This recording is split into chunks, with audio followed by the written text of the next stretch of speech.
Love you മോളു, you are a fighter and a victor be you. എന്തായാലും ജാസ്മിന്റെ Instagram സ്റ്റോറിക്ക് താഴെ വരുന്ന കമന്റുകളാണ്. എന്തായാലും നിരവധി നെഗറ്റീവ് കമന്റുകളും വരുന്നുണ്ട്. അവൾ മാനം വിൽക്കുന്നത് നിങ്ങൾ കണ്ടോ? മറ്റൊരാളെ ഇങ്ങനെ പരസ്യമായി മോശം പറയാൻ നിങ്ങൾക്ക് എന്തു യോഗ്യതയുണ്ട്? ഗെയിമിനെ ആ രീതിയിൽ കാണാൻ പഠിക്കണം. ഇതൊക്കെയാണ് വരുന്ന കമന്റുകൾ. അതുപോലെ തന്നെ ഞാൻ ആലോചിക്കുന്നത്, നീ നെഗറ്റീവ് കമന്റ് ഇടുന്നവർക്ക് വീഡിയോ കാണാതെ പൊക്കൂടെ? ഇത് കാണും വേണം, നെഗറ്റീവ് കമന്റ് ഇടും വേണം, കഷ്ടം.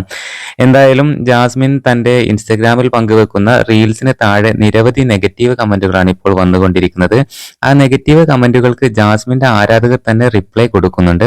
അവർ കൊടുക്കുന്ന റിപ്ലൈ ആണ് ഇതൊക്കെ. ബിഗ് ബോസ് ഹൗസിൽ നടന്ന കാര്യങ്ങളെല്ലാം തന്നെ ഒരു ഗെയിമിന്റെ സ്പിരിറ്റിൽ എടുത്താൽ തീരാവുന്ന പ്രശ്നമേ ഉള്ളൂ. തന്റെ ഭാഗത്ത് വന്ന എല്ലാ തെറ്റുകളും ഞാൻ അംഗീകരിക്കുന്നു എന്ന് ജാസ്മിൻ ഒരു ഇന്റർവ്യൂവിൽ പറഞ്ഞിട്ടുണ്ട്. എന്നിട്ടും ഇപ്പോഴും നെഗറ്റീവ് അടിക്കുന്നവരോട് എന്ത് പറയാനാണ്? എന്തായാലും ബിഗ് ബോസ് മലയാളം ചരിത്രത്തിൽ ഇത്രയധികം വിമർശനങ്ങൾ ഏൽക്കേണ്ടി വന്ന ഒരു മത്സരാർത്ഥി വേറെ ഇല്ല എന്നുള്ളതാണ് സത്യം. എന്തായാലും ബിഗ് ബോസ് മലയാളം സീസൺ 6 എന്ന് പറയുമ്പോൾ തന്നെ എല്ലാവരുടെയും മനസ്സിലേക്ക് ഓടിയെത്തുന്നത് ജാസ്മിൻ ജാഫർ ആയിരിക്കും.